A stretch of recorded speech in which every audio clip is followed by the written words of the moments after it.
crazily, there have been at least 15 reported cases of sexual assault, including allegations of rape. It's disgusting, is the main thing. It's absolutely disgusting. 3 migrant brothers were stopped while trying to abuse a 10-year-old girl. Can you believe that? What the hell is going on in Ceuta? This is a complete crisis for Europe. What I'm worried about, JJ, is that these dangerous men could eventually come to Britain. You had a lot of people in the usual establishment saying, nothing to worry about. I'd say the establishment has lied to a lot of people here.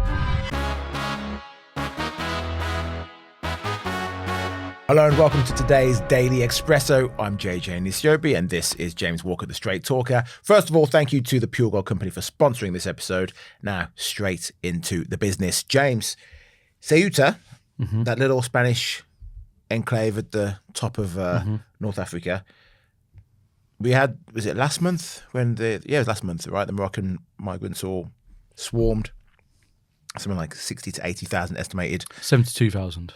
Yeah, and I said 60 to 80 estimated. So 72 might be. I've given you exacts. I was counting. I wonder how they were able to count the exact number of people. Jeez Louise. Well, there's an estimated 5 to 8,000 still there. Right.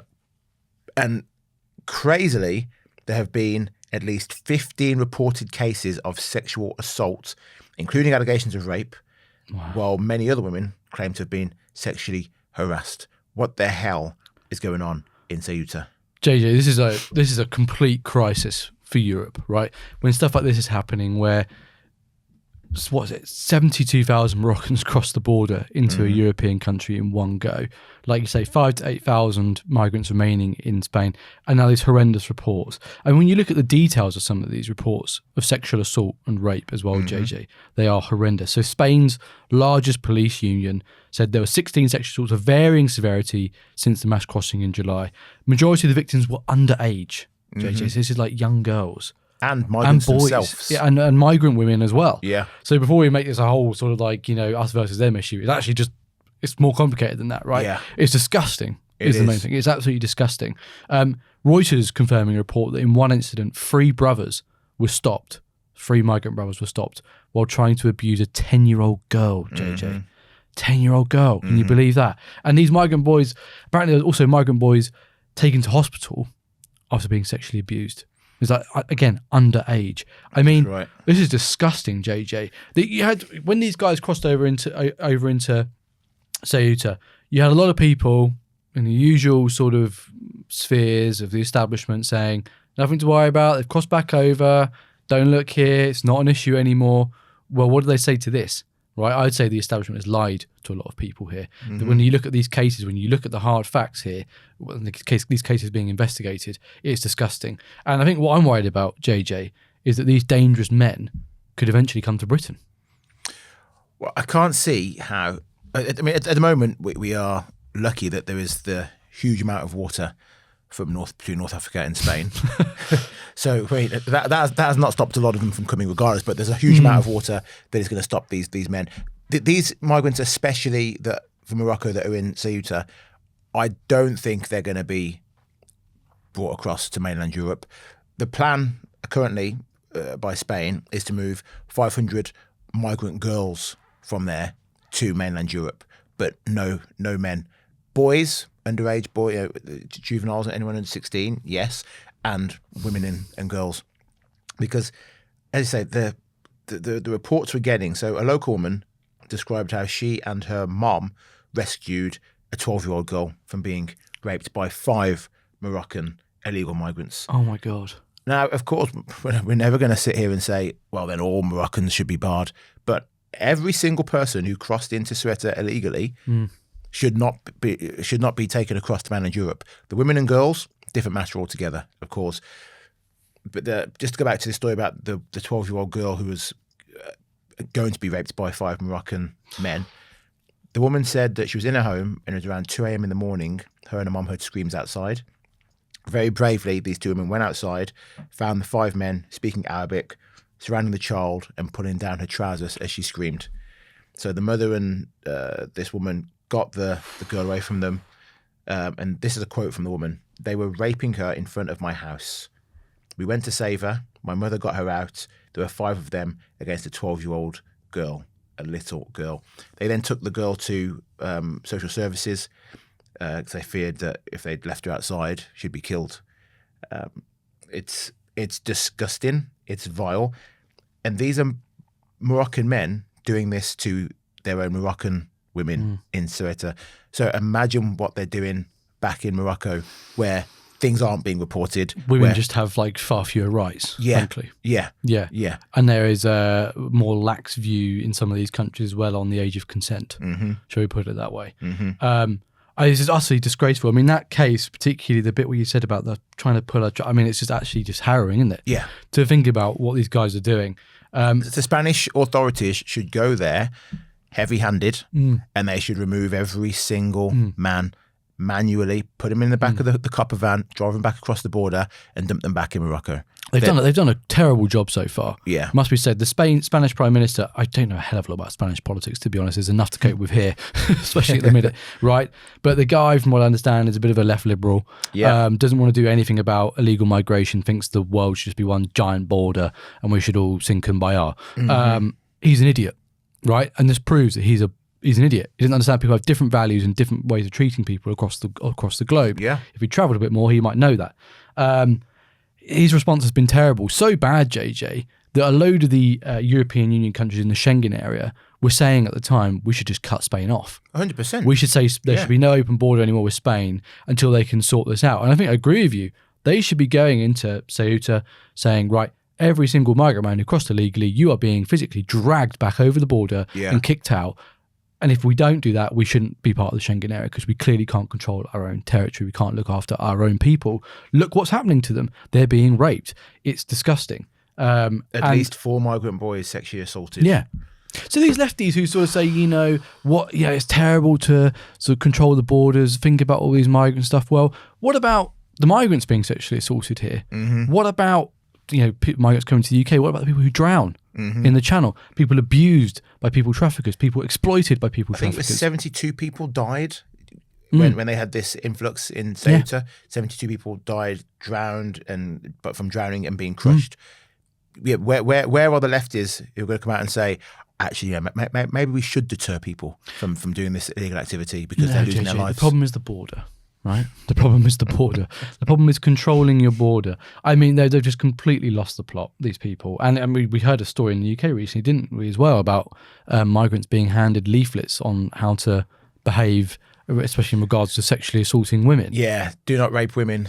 It's not allowed in this country. Do not have sex with girls who are underage. It's not allowed in this country. And you know what? The flipping grinds my gears about that is that the usual lefty voices come out and said, if the government really wants to stop rape, they should be handing these leaflets to all men in this country.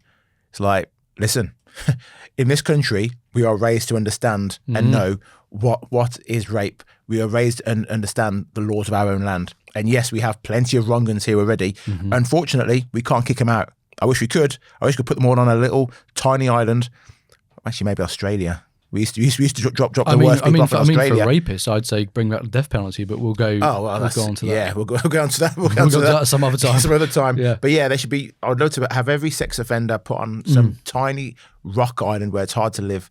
Unfortunately, we're not allowed to. But what we can do is stop people coming over to our country and committing crimes. Because if I go to the US, and I say this all the time, my wife's American. If I go into America and I get into a bar fight and I hit some guy and the police arrest me, what happens to me? Oh, that's okay, JJ. Don't worry about it. No, I'm getting deported. I'll get a criminal record in America. I'm deported and blocked for a few years. First BA flight back, you're going on in handcuffs. Yeah, right. That's it. You're the last guy on the plane being escorted on, and like you're being gagged at the back. You're not even in premium economy. No, right? It's brutal. Everything's digital now, isn't it? Your money, your photos, even your loyalty card at the coffee shop.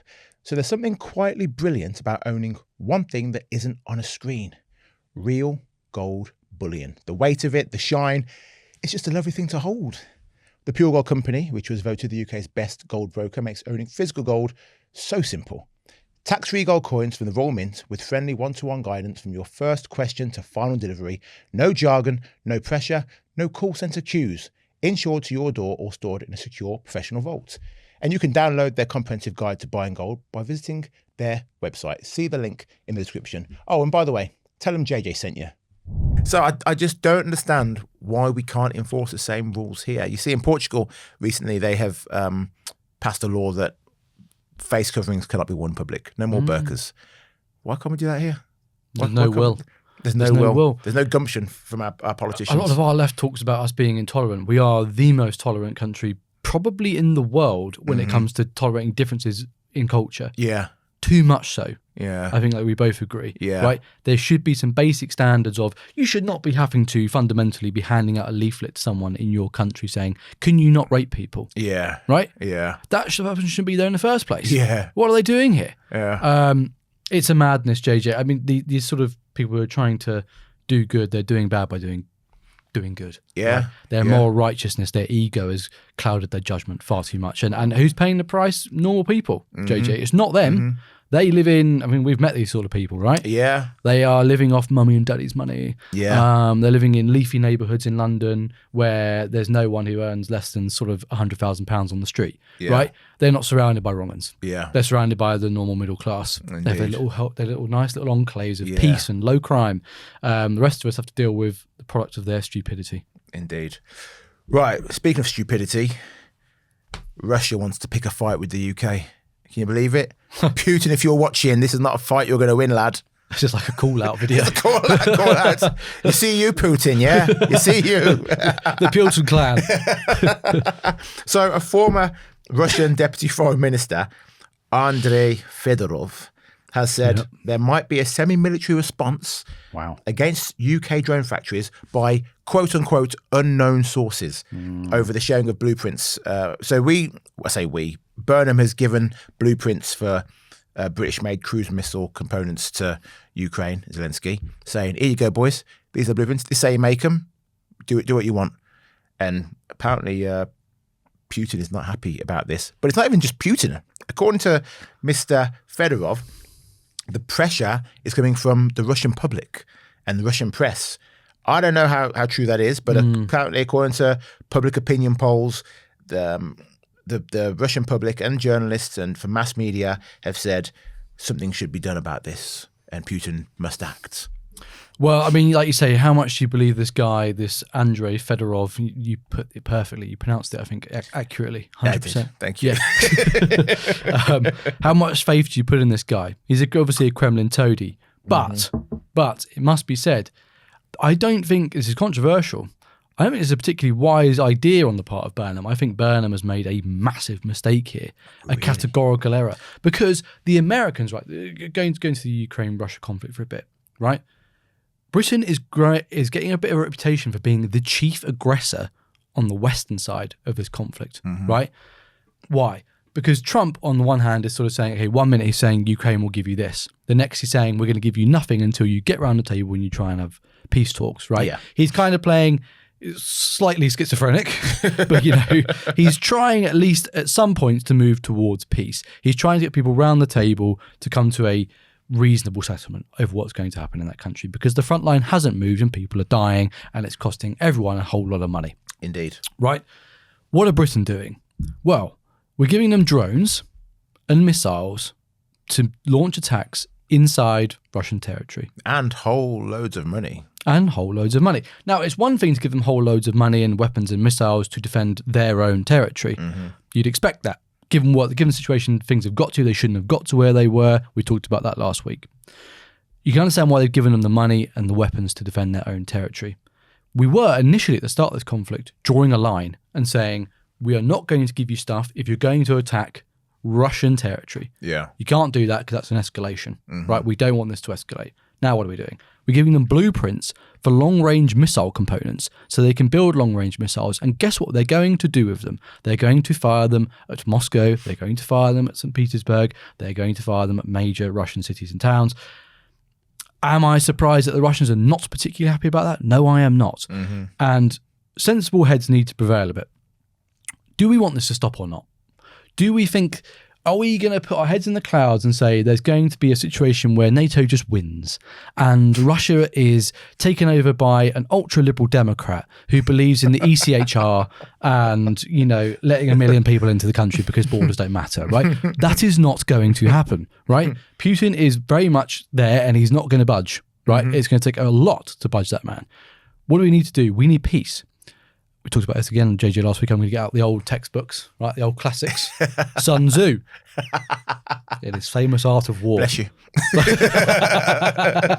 In his famous art of war says, if you want your enemy to retreat, build him a golden bridge, i.e. give them a good deal. Give him a deal to sell to his people to get this madness to end. Yeah. There seems to be no push towards doing that at the minute. There just seems to be a push towards escalation and making this all a lot worse. And yeah, in this situation, I mean, Russia's pulled its ambassador from the UK now, JJ. Yeah. That is not good. No. That is really bad. That is a bad, bad sign of escalation. And look, we don't actually really have that independent and nuclear deterrent. I think we need to really pull our heads out of the clouds a bit and think about, get our heads back down on earth and think, right, how can we get this conflict to stop? How can we reach the best settlement possible? And how can we stop this escalating? You don't do that by giving Ukraine blueprints to launch missiles into Russia. The only way the war is going to end will be around a negotiation table. It's not going to end with Putin being killed and Russia caving in. It ain't going to end with Zelensky being assassinated and then no one replacing him and Ukraine saying, okay, you can have all of Ukraine now. Like, they're going to have to get around the table and negotiate, which is what they should have been doing from day one rather than just blindly going at this fight. But also, I think with the public in the West, I think we don't have the appetite for war anymore. I think people are getting tired of, especially in places like the UK, where we're all struggling. People are getting tired of hearing, oh, we're going to give another couple billion to the Ukraine. Ukraine needs more money. Right, but we're also not able to afford to pay our rent. We're not able to afford to pay our heating. The cost of food is going through the roof. People, I think the public support for the war has waned considerably. It was a lot stronger here at the start of the war, and it's very interesting. You're completely correct. At the start of the war, public support for this was very high, as you'd expect, and the same in America. In America, it was far more quick to decline because they were like, why the hell are we sending billions and billions over there? We've got our own problems here. We've now caught up. The British public is now starting to catch up and is going, I'm not sure about another 20 billion to Ukraine, to be honest. Because I kind of need a house. I've lost my job because their Miliband's cut a load of manufacturing jobs, so I need welfare. You can see why public support for this is waning a bit. Look, I mean, it's not completely waning. There's still a strong aspect of support for Ukraine. Obviously, a lot of us do support Ukraine. I'm not some Kremlin stooge.